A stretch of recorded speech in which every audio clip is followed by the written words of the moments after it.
তো যে নির্দেশের মধ্যে দিয়ে আমাদের যে আজকের এই কর্মসূচি, সেই কর্মসূচি হচ্ছে সব থেকে অতি উত্তম, যেটা আমাদের প্রিয় নেতা অভিষেক ব্যানার্জি বলেছেন যে ডোর টু ডোর, অর্থাৎ বাড়িতে বাড়িতে যাওয়া।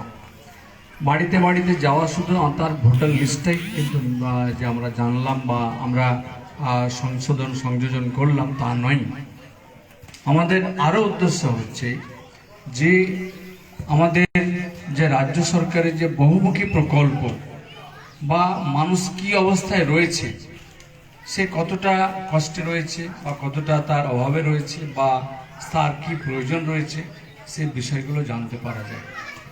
আমাদের কর্মীরা যদি কাউরে বাড়িতে গিয়ে এই বিষয়টা জানার চেষ্টা করেন, নিশ্চিতভাবে সেই পরিবারও তার আমাদের কর্মীদের উপরে, আমাদের নেতৃত্বের উপরে তেনারাও কিন্তু তেনার আন্তরিকতা, তেনার শ্রদ্ধা, তেনার ভালোবাসা কিন্তু এগিয়ে আসবে। কাজে আমরা সেখানে গেলে বুঝতে পারব যে কথাটা একটু আগে আমাদের মন্ত্রী সাহেব আপনাদের সামনে অনেকটা বিস্তারিতভাবে বলেছেন যে তার লক্ষ্মীর ভাণ্ডার হয়েছে কিনা, সেই কথাও বলবেন। আমি গত এই লোকসভা নির্বাচনে আমি একদিন ভোটের প্রচারে এসেছিলাম, তো আমাকে মন্ত্রী সাহেব নিয়ে গেছিলেন আমাদের এক কর্মীর বাড়িতে। আমি সেদিন খুব খুশি হয়েছিলাম, খুব গর্ববোধ করছিলাম যে এই হচ্ছে মমতা ব্যানার্জির স্বপ্ন, এই হচ্ছে মমতা ব্যানার্জির উন্নয়ন। একজন কর্মীর আপনারা জানবেন যে তার একটা কংগ্রেসের কোনো লোক আর কি দুষ্কৃতী তার গলায় একটা কোপ লাগিয়ে আহত করেছিল এই অঞ্চলে। তো আমাকে মন্ত্রী সাহেব নিয়ে গেছিলেন কি খলিল ভাই চলুন গিয়ে দেখা করে আসছি সে কেমন আছে। তো প্রথমত আল্লাহর শুকরিয়া আদায় করি যে তিনি সে সময় সেই ক্ষেত্রে আল্লাহ ওনাকে বাঁচিয়েছেন, আলহামদুলিল্লাহ। কিন্তু তিনার মুখ থেকে শুনলাম, তিনি শুয়ে শুয়ে বললেন যে আমার দুই মেয়ের বিয়ে দিয়েছি। দুই মেয়ের বিয়ে কিভাবে দিয়েছি বলে, আমি কন্যাশ্রী এবং রূপশ্রী দুটোই এই টাকা পেয়েছি। এই দুই রকম টাকা থেকেই আমি আমার দুই মেয়ের বিয়ে দিতে পেরেছি। তো সেদিন আমি খুব গর্ববোধ করলাম কি আমাদের নেত্রী যে অভিভাবক যার মানে ভাবার কথা, যার চিন্তা সবসময় কি আমার মেয়ের বিয়ে কিভাবে দেবো, তার ঘুম হচ্ছে না, কিন্তু সেই ভাবনাটা আমাদের নেত্রী মমতা ব্যানার্জি নিয়েছে। তো এই বিষয়গুলো মানুষের কাছে তুলে ধরতে হবে। এই ঘটনাটা কিন্তু আমাকে আপনাদের অঞ্চলেরই কিন্তু একটা ঘটনা তিনি আমাকে বলেছিলেন আর কি, আমি সঙ্গে মন্ত্রী সাহেব ছিলেন।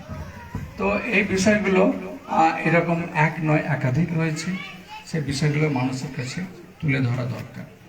এক হচ্ছে যেমন ভোটার লিস্ট, যে কথাটা মন্ত্রী সাহেব বলছিলেন যে 12 মাসই কিন্তু আপনার থ্রু অ্যাপসের মধ্যে বা অনলাইনের মধ্যে দিয়ে আপনার সংযোজন বিয়োজন হয়ে থাকে আর কি। এটা কিন্তু আমাদেরকে প্রতি মাসে চেক করে নিতে হবে।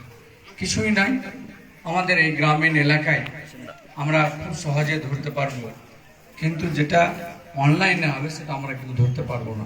এই ভোটার লিস্ট যদি দেখা যায়, আমরা আমাদের পাড়ার যদি 5 জন মিলে বসি কোনো একটা বাড়িতে, হয়তো একটা প্রথম মাসে বসলাম এই দিকটায়, পরের মাসে কোনো মাঝখানে বসলাম, তারপরের মাসে ওইদিকে বসলাম, দিয়ে সেখানের লোককে নিয়ে আমরা আলাপ আলোচনা মিলিয়ে দেখতে যাই, তাহলে জানবো যে সঠিক কাজটা হচ্ছে এবং সঠিক ভোটারকে আমাদের নামটা ভোটার লিস্টে রয়েছে।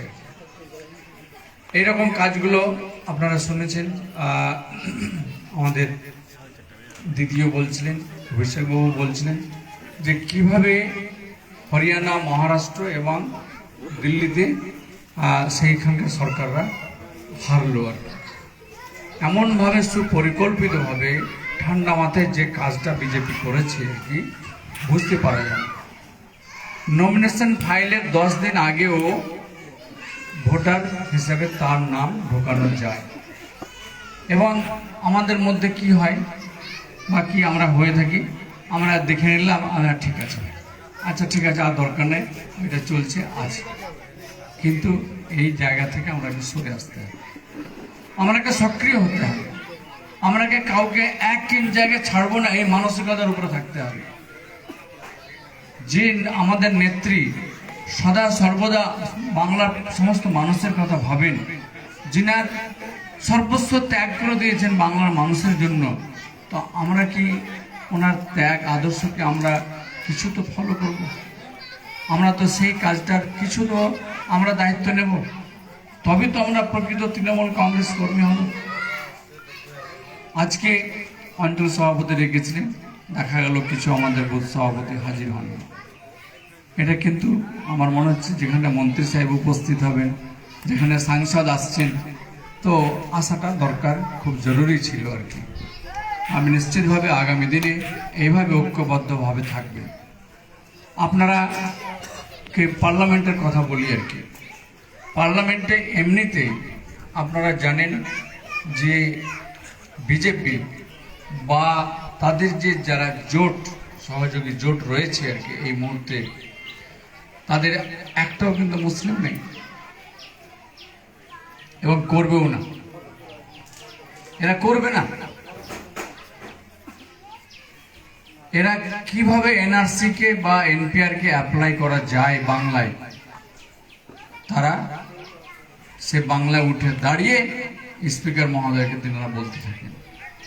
আমরাও কিন্তু প্রতিবাদ করতে থাকি দাঁড়িয়ে, যতক্ষণ আমাদের নেত্রী আছে আমরা এনআরসি হতে বাংলায় দেব না, দেব না, দেব না, এই প্রতিবাদে আমাদের চলতে থাকে। কাজে বিজেপি ওরা চোখ কান খুলে ওরা কিন্তু ভিতরে ভিতরে তারা সক্রিয়, তাদের বহু রকম বহুবিধ এজেন্সি রয়েছে।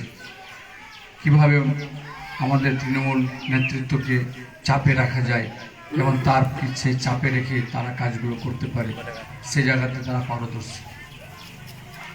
কাজে আমরা গ্রাসরুট লেভেলে, বুথ লেভেলে আমরা সক্রিয় থেকে আমরা সেই কাজটাকে আমরা সুনিশ্চিত করব। আমরা এক ইঞ্চ জায়গা ছাড়ব না। কাজে প্রতিটি ভোটারের কাছে আমরা যাব। আমাদের রাজ্য সরকারের যে বহুমুখী প্রকল্প সাধারণ মানুষের জন্য রয়েছে, সেগুলো সঠিক সময়ে বা সঠিক জায়গাতে পৌঁছচ্ছে কিনা সেটাও লক্ষ্য রাখা হবে। পাশাপাশি কেউ কিছু অভিযোগ করলে পারে বা তার অভাবের কথা বললে সেগুলো আপনারা জানালে আমরা অঞ্চল, ব্লক, জেলা নেতৃত্ব আসলে নিশ্চিতভাবে কিছু না কিছু আমরা তাদের কাজ করার সে সুযোগও পাবো আর কি, এবং সে সুবিধাটাও পাবে আর কি। তো যাই হোক, একরকম নয়, একাধিক বিষয় রয়েছে। যেমন বাংলার প্রতি কেন্দ্রের যে বঞ্চনা আপনারা শুনে আসছেন, শুধু আবাস বা 100 দিন কাজে নয়, আমাদের কেন্দ্রের যে সোশ্যাল জাস্টিস ডিপার্টমেন্ট রয়েছে।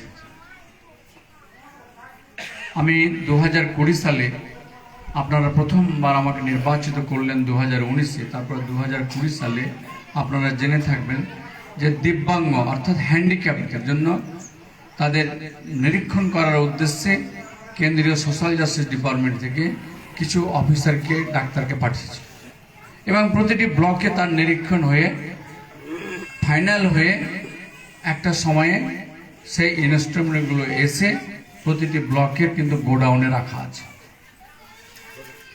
সে গোটার পরিমাণ 12.5 কোটি টাকা। এটা ওই ডিপার্টমেন্টই বলছে যে 12.5 কোটি টাকা ইনস্ট্রুমেন্ট জঙ্গিপুর লোকসভার বিভিন্ন ব্লকে আমাদের পাঠিয়েছি খলিলুর রহমানের অ্যাপ্লিকেশনে হওয়ার পর। কিন্তু আজকে জানেন আমাদের কিভাবে বঞ্চনার শিকার হচ্ছে। আমি প্রতি পদে যখনই যাই मंत्री संगे देखा होले, सर वो सब इंस्ट्रूमेंट पड़ा हुआ है, उसको डिस्बर्स करिए, आप ऑर्डर दीजिए, आप खुद चलिए जाकर के आप प्रोग्राम बना के आप कीजिए, आप दे दीजिए, हम लोग नहीं जाएंगे। लेकिन वो सामान तो पड़ा हुआ है, जिसका जो बेनिफिशियरी है उसको तो मिलना चाहिए, उनको पास पहुंचना चाहिए। ठीक है, होगा, देखेंगे, फिर दोबारा रिव्यू करने के लिए भेजा। এরকম জবাবটা আসছে। তো কাজে তারাও এইসবের ক্ষেত্রে দিব্যাঙ্গ অর্থাৎ কে, যারা বলতে পারেন যাদের হাত পা, যারা অক্ষম হয়ে আছে, তাদের প্রতি এরকম তাদের মানসিকতা। কাজে এর জবাব আগামী 2026-এ আমাদেরকে আবারও নেমে কিন্তু দিতে হবে। কাজে যেভাবে আপনারা 2021-এ আমাদের প্রিয় মন্ত্রী আখরুজ্জামান স্বামীকে যেভাবে আশীর্বাদ করেছিলেন, আমাদের কাজের মধ্যে দিয়ে মানুষকে সঙ্গে নিয়ে সেই কাজটা আবারও 2026-এ আমাদের সেই কাজটাকে সম্পন্ন করতে হবে। এবং আমার সে আশা আহ্বান রেখে আমার বক্তব্য শেষ করছি। ধন্যবাদ। সকলে ভালো থাকুন, সুস্থ থাকুন। আল্লাহ আপনাদের সকলের মঙ্গল করুন।